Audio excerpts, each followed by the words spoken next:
Allah Ta'ala berikan kepada kita, berikan kepada segenap para manusia, dan Allah Ta'ala tidak memandang siapapun manusia itu, baik pun manusia itu beriman kepadanya, manusia itu melakukan taat, Allah Ta'ala berikan kepada mereka nikmat. Manusia itu kafir kepada Allah Ta'ala, manusia itu bermaksiat, Allah juga berikan nikmat kepada mereka. Allah Ta'ala Karim, Maha Mulia. Allah Ta'ala Rahim, Maha Penyayang dan kasih sayang Allah Ta'ala. Kedermawanan Allah Ta'ala tidak memandang hamba yang mana dia itu, sifat apa dia itu, Allah Ta'ala tidak pandang. Inilah Allah Subhanahu wa Ta'ala, Tuhan kita, Tuhan semesta alam, Tuhan langit dan bumi yang kedermawanannya tidak terbatas. Jika Allah Subhanahu wa Ta'ala memberikan nikmat-nikmatnya kepada segenap orang-orang yang kafir, pasti Allah Ta'ala lebih akan memberikan nikmat yang luar biasa kepada hamba-hambanya yang mukmin. Betul, nah karena mereka Allah Ta'ala pilih untuk menjadi orang-orang yang beriman, menjadi orang-orang yang di akhirat kelak akan tinggal di surga. Ini semua karena pilihan dari Allah Subhanahu wa Ta'ala. Mereka tidak bisa memilih, hanyalah Allah yang memilih mereka. Dikatakan bahwasanya seorang manusia dia tidak bisa menggerakkan satu jarinya untuk beribadah, tidak bisa melangkahkan kakinya ke depan untuk beribadah kecuali dengan apa yang dinamakan taufik. Kalau Allah Ta'ala memberikan hamba itu taufik, maka hamba itu bisa beribadah. Jika Allah Ta'ala tidak memberikan hamba itu taufik, walaupun hamba itu berusaha, tidak mungkin dia beribadah, karena Allah tidak mau mendekatkannya. Allah Ta'ala enggak mau dia. Jika Allah Ta'ala mau dia, Allah Ta'ala akan berikan dia taufik. Kalau kita melihat Allah Ta'ala di Al-Quran seringkali membahas masalah salat, seringkali membahas masalah zakat, Allah Ta'ala membahas masalah puasa di beberapa ayat. Semua itu, salat, puasa, zakat, haji dan lain sebagainya dari ibadah-ibadah, tidak mungkin dilakukan seorang hamba jika hamba itu tidak mendapatkan taufik ini. Berarti taufik ini adalah asas dari semua. Tanpa taufik tidak ada walaupun satu ibadah. Dengan taufik semua bisa. Coba tanya, Allah Ta'ala membahas masalah banyak tadi, tapi yang namanya taufik ialah asas dari semua itu. Berapa kali dibahas? Berapa kali Allah Ta'ala sebutkan di Al-Quran? Allah Ta'ala hanya menyebutkan kalimat taufik satu kali sahaja di Al-Quran. Allah berfirman, "Wa ma taufiqiyya illa billah." Inilah satu kalimat taufik yang tertulis di Al-Quran semua. Padahal taufik ini adalah asas dari semua ibadah yang Allah Ta'ala sebutkan berkali-kali itu. Berkata ulama, kenapa kok gitu? Taufik ini asas, tapi kenapa disebutkan sekali? Mereka berkata, "Innama dzukira marratan wahidatan," karena hanya taufik ini disebutkan sekali saja. Ini isyarat bahwasanya taufik itu walaupun ia asas, akan tetapi itu jarang ada. Akan tetapi dia itu langka, akan tetapi dia itu mahal. Oleh karena itu Allah Ta'ala hanyalah menyebutkannya satu kali saja. Isyarat. Jikalau engkau berdoa, mintalah taufik, mintalah hidayah ini, niscaya insya Allah semuanya akan ikut. Jikalau engkau punya taufik, Allah berikan taufik kepadamu, semua akan mudah. Was'al rabbaka taufik wal afwa wal ridha wa kawanan ma'a ahli huda wa dhara'i. Di antara taufik Allah Ta'ala yang Allah Ta'ala berikan kepada kita semua, adanya kita sekarang di masjid ini, menaikkan kita salat tarawih berjamaah. Alhamdulillah, ini taufik. Bukan hanya saja para orang tua, juga saya lihat remaja di sini, dan saya melihat anak kecil. Ini adalah taufik juga dari Allah Subhanahu wa Ta'ala, pilihan dari Allah Ta'ala. Tidaklah hamba itu bisa melangkah ke depan kecuali Allah Ta'ala menginginkan hamba itu ke depan. Juga tidaklah hamba itu bisa mencintai Allah dan tidaklah hamba itu bisa mencintai Nabi Muhammad SAW kecuali Allah dahulu kecuali Nabi Muhammad dahulu telah mencintai hamba itu. Nah, dengan kadar cintanya Allah kepada hamba ini, dengan kadar cintanya Nabi kepada hamba ini, bisalah hamba itu untuk mencintai Allah dan mencintai Nabi-Nya. Allah Ta'ala berfirman, yuhibbuhum wa yuhibbuna. Sang Nabi mencintai mereka, para umatnya, dan juga mereka wahum yuhibbuna, dan mereka para umat mencintai sang Nabi. Kalau dalam tertib Al-Quran, walaupun yang namanya kalimat waw itu huruf ataf tidak mengibadahkan tahu tertib, akan tetapi tertib Quran itu ada ibadah. Yuhibbuhum, Allah Ta'ala mengedepankan dulu ini yuhibbuhum, ia mencintai mereka dan mereka mencintainya. Kalau ia tidak cinta mereka, mereka tidak bisa mencintainya. Ketika ia cinta mereka dahulu, baru mereka bisa mencintainya. Ketika seorang hamba merasakan rasa cinta kepada Allah, rasa cinta kepada Rasulullah, ini adalah bisyarah, kabar gembira bahwasanya Allah telah mencintainya dulu. Nabi SAW telah mencintainya dulu, baru ketika itu dia bisa mencintai Allah dan Rasulnya. Dan pasti kalau kita yakin dengan perkara ini, Allah Ta'ala akan memilihkan kepada kita perkara yang terbaik kepada kita. Kalau Allah Ta'ala cinta sama kita, pasti Allah Ta'ala akan memilihkan perkara yang terbaik. Tapi yang terbaik di pandangannya. Kadang-kadang kita yang mengeluh, oh ini hidup pakai susah terus ruwet. Kadang-kadang susah, padahal inilah yang terbaik sekarang. Dan kadang-kadang kita mengira ada perkara yang kita inginkan, tapi nggak dapat perkara itu. Setengah mati kita berusaha sehingga dapat. Emang Allah nggak mau karena Allah cinta kepadamu, karena perkara itu akan membahayakanmu. Maka Allah telah cegah perkara itu. Walaupun kau minta, Allah telah berikan kau perkara. Inilah perkara yang terbaik kepadamu, dan inilah perkara yang sangat indah untukmu sekarang. Tidaklah yang lain, dan tidaklah yang lain. Kadang-kadang kita suka perkara, tapi Allah tidak suka perkara itu. Allah jauhkan perkara itu dari kita. Inilah contoh daripada mahabbatullah Ta'ala li 'abdihi. Allah kalau suka perkara, hambanya makanya akan pilih perkara yang terindah kepadanya. Berkata Sayyidina Ali radhiyallahu anhu, beliau berkata, "Lau kushimal hijab makhtartu ila al-waqi'." Kalau seandainya Allah Ta'ala membukakan hijab, bukakan halangan antara aku dan halangan lain, kemudian Allah Ta'ala memberikan aku ikhtiar, pilihan untuk bisa memilih Allah dan benar. Seandainya gitu, hari ini mau ngapain hari ini? Coba ini pilihan, coba ini pilih yang terbaik apa. Kalau Allah Ta'ala berikan itu kepadaku, makhtartu illal waqi', maka aku niscaya tidak akan memilih kecuali perkara yang akan terjadi yang sudah ditentukan oleh Allah Subhanahu wa Ta'ala. Karena aku yakin inilah yang paling baik untukku. Aku yakin kalau Allah memberikan kepada perkara, inilah yang paling baik bukan perkara yang lain.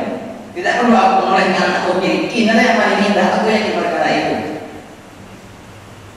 Diceritakan pada dahulu, pada zaman Bani Israel, ada seorang nabi, yang mana nabi ini berjalan di tepi laut. Dia melihat ada seorang yang mau berenang, dan dia melepaskan baju atasnya dan ditaruh itu baju. Nah, itu baju ada harta di baju itu, di sampingnya. Kemudian dia berenang. Ketika ia berenang, datang seorang pencuri.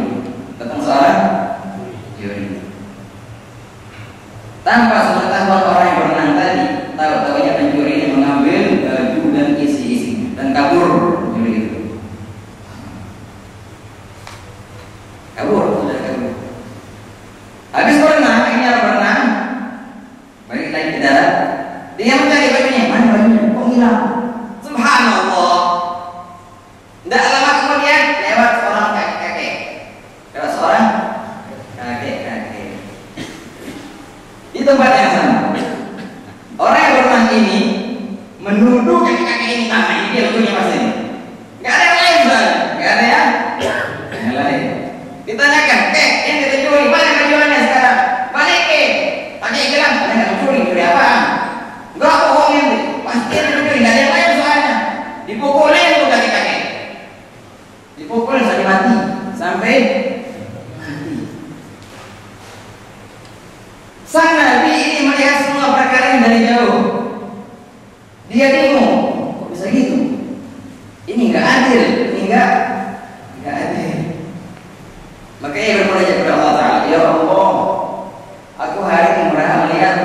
luar biasa, di luar dari jangkauan pengetahuan. Aku tahu engkau maha adil, aku tahu engkau maha hakim, mempunyai hikmah yang luar biasa. Di tiap-tiap kelompok dan negara engkau punya hikmah di situ. Tapi perlihatkanlah ya Allah hikmahmu dalam perkara ini. Maka Allah menjawab, ketahuilah wahai sang Nabi,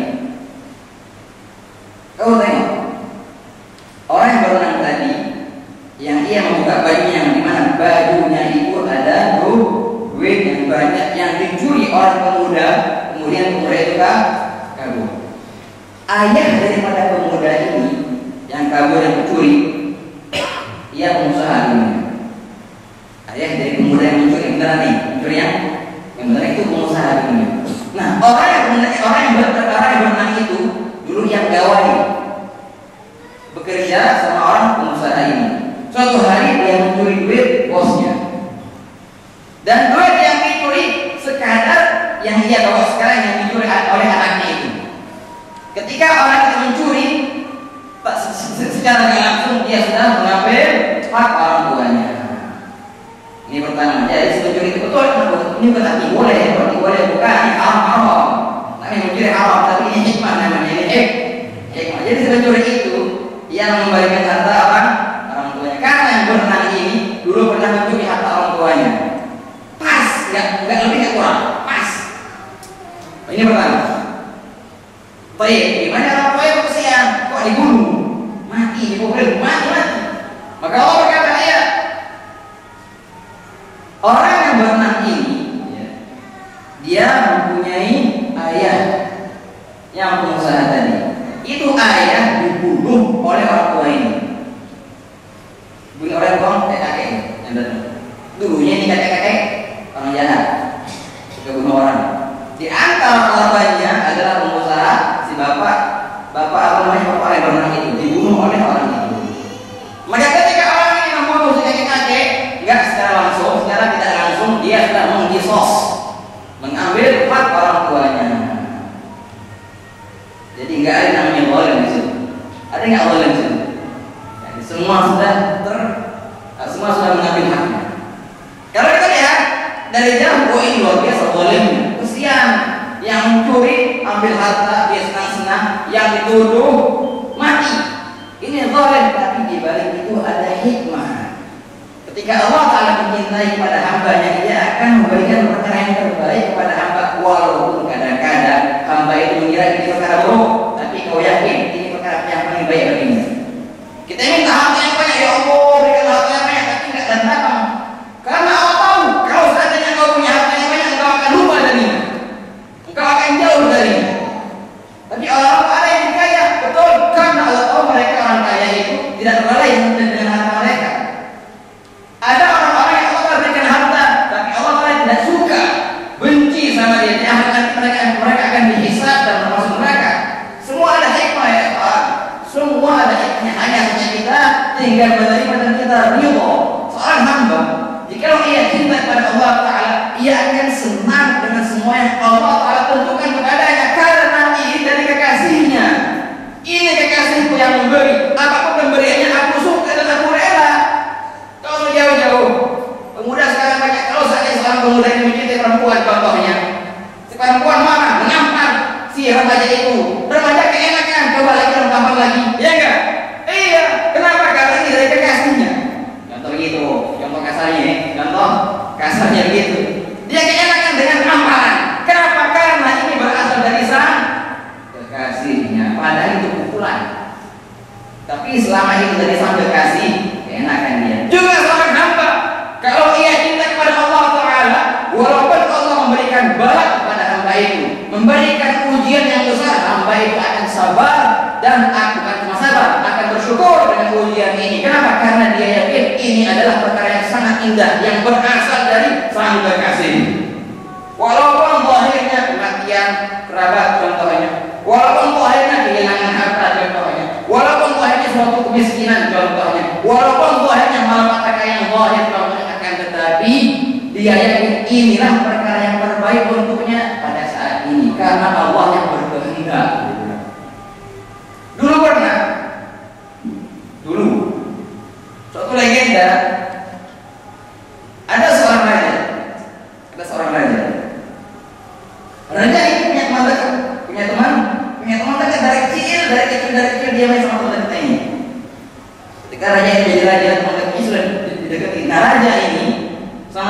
kenyang itu suka berburu, ke hutan berburu. Itu soal mereka kayak gitu. Dan tiap-tiap minggu mereka keluar ke hutan untuk berburu. Temannya sang raja ini itu orang baik, orang soleh. Nah, temannya sang raja itu senantiasa dia berkata, oh ya raja, tiap-tiap yang terjadi itu pasti baik. Kalau bahasa Arabnya, kullu syai'in soleh. Tiap-tiap perkara itu bagus, segala perkara itu pasti bagus. Si raja ini nggak percaya, masa sih? Dia raja, semua perkara yang terjadi pasti bagus. Nggak bagus, pasti indah, nggak indah. Oh gitu. Suatu hari, si raja sedang berburu dengan temannya ini. Dan si raja mau menembak, dia dapat sasaran, dia mau tembak sasaran itu. Tapi subhanallah, dia salah pegang pistol. Sehingga dia terbalas. Apa? Unmulah. Jari ini ujung jari, sehingga ujung jarinya buntung, terputus dengan senapannya. Dia salah pegang sehingga ujung jarinya terputus, ketembaknya dengan senapannya sendiri. Kesakitan raja itu. Temannya yang mendengar ini berkata, oh raja ini bagus, ini perkara yang sangat bagus. Ada khair kabir. Oh bagus sekali ini. Raja marah, merasa dilecehkan. Ini apaan ini, penghinaan ini. Marah raja yang sama temannya. Diam-diam sang raja dan dibalik sama temannya itu. Ketika balik di kerajaannya, dia betul-betul marah, melampiaskan kemarahannya sama temannya itu, sehingga sang raja memerintahkan temannya yang dipenjara ini penghinaan tadi. Dia menghinaku. Dia bilang ini bagus. Aku kehilangan umur, aku kehilangan ujung jari. Ini bagus, apa untuk kesakitan? Hilang sekarang tubuhku ini. Bagus, dari mana? Di penjara itu orang. Di penjara, masuk penjara. Tapi temannya setia, masuk penjara. Dia bersyukur, alhamdulillah, kullu syai'in khair. Semua ada ikhlas, semua bagus. Masuk ke penjara, daripada di penjara itu. Sang raja sendirian sekarang. Sang raja sendirian. Seperti kebiasaannya sang raja berburu. Tadi yang ditemani sama temannya. Minggu setelahnya sang raja seperti biasa dia berburu. Tapi ini sendirian berburunya, sendirian. Temannya kerja kan? Dia jalan sendirian ke hutan. Oh subhanallah, ketika itu dia nyasar. Ketemu nggak dapat jalan. Tahu-tahu ketemu rombongan yang banyak sekali, dan rombongan itu menangkap si raja ini, diikat si raja itu. Tahu-tahunya yang muskilah di sini itu rombongan kanibal, orang makan manusia, namanya kanibal kan? Diikat si raja ini. Dia mau bilang ini raja, prajuritnya banyak, tapi nggak manfaat kerajaannya sekarang. Mau teriak, mau telepon, nggak ada telepon. Kok mana sekarang diikat penjadi, dimakan, tambah lagi mati. Diikat raja ini, dia pasrah. Sudah habislah riwayat hidupku di sini. Yang kau itu siap-siap, sudah siap-siap. Apa namanya tuh? Ngasak-ngasak kisah, sudah oke. Namanya makan enak. Tahu-tahu keluarlah kepala suku. Kepala suku itu keluar. Mau tengah apa makanan kita malam ini? Ada orang dari jauh bawa sampai Eropa, teman dia punya bau putih. Pas dilihat oleh kepala suku ini, muka dan tangan dan semuanya, kepala suku ini melihat tangannya si raja itu ada yang buntung sedikit. Ada pun mulai ada baju jari yang kurang di situ. Kepala suku berkata, ini bahaya dagingnya. Loh kenapa? Ini dagingnya beracun. Kok beracun? Karena dia kurang satu pun mulanya. Dia kurang satu ujung jarinya. Yang kayak gini, ini racun daging. Kalau kita makan, kita mati semua. Masa iya begitu? Ini kepercayaan mereka. Ini kepercayaan yang bilang kayak ini pada suku. Ya, jadi gue lagi. Pada suku bilang kayak gitu, ya sudah. Besoknya saya lagi lepaskan. Nggak jadi dimakan, nggak jadi dimakan. Karena kehilangan satu jari. Balik akhirnya dia itu muter dapat jalan akhirnya. jalan, pulang ke kerajaan. Pas dia pulang langsung dia nyari temennya itu ke penjara.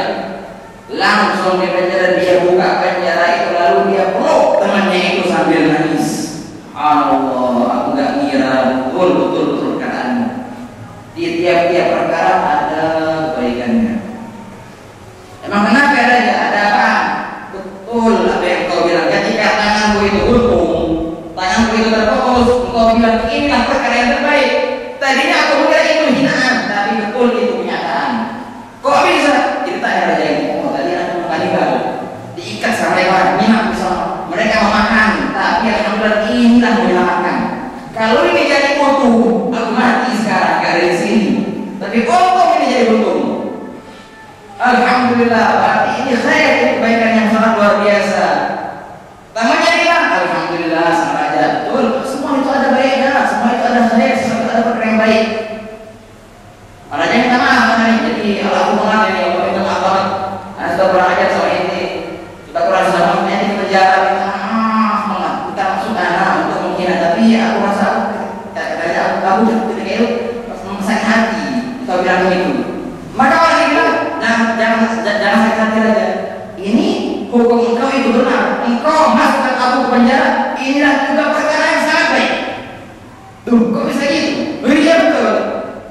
Keberadaan aku di penjara sekarang perkara yang sangatlah indah untukku. Kenapa? Kalau seandainya aku gak penjara, aku ikut denganmu berburu, ditangkap kanibal, aku mati. Ya kan? Dimakan karena tubuhku utuh. Kau sekarang tanya aku mati kok, alhamdulillah aku di penjara gitu. Kata aja betul juga. Kalau masuk penjara bagus untukmu. Jadi kebotong bagus untukku. Makanya akhirnya raja lagi bilang kullu syai' fihi khair. Tiap-tiap sesuatu ada indahnya dan ada baiknya. Kita pakai dari kita ini.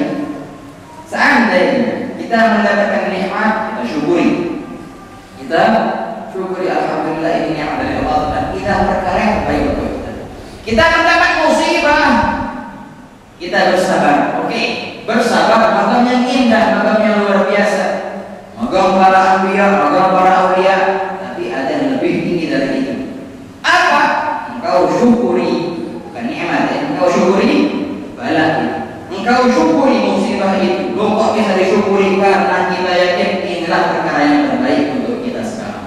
Dan inilah pilihan Allah Ta'ala untuk kita. Dan oleh karena itu Sayyidina Ali berkata, "Lau kushifal hijab makhtartu illa al-wari." Kalau seandainya aku dikasih pilihan oleh Allah Ta'ala untuk memilih keutamaan, tidak akan aku pilih, aku serahkan semua kepada Allah Subhanahu wa Ta'ala. Kadang-kadang kita suka perkara tapi Allah tahu ini berbahaya, maka Allah cegah.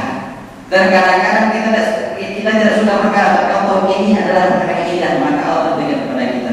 Semoga insya Allah dengan pengetahuan kita seperti ini nambah iman kita kepada Allah Subhanahu wa Ta'ala.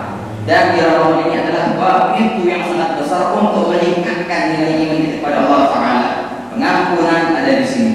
Yang namanya rahmat ada di sini. Yang namanya ifk minan nar, pembebasan dari neraka ada di sini. Semua ada di Ramadan. Semua perkara yang indah ada di Ramadan. Nah, kalau orang datang ke Ramadan, mengalami Ramadan, kemudian Ramadan itu keluar, dia nggak dapat rahmat, dia nggak dapat maghfirah, dia tidak dapat pembebasan dari neraka, kapan lagi dia bisa dapat?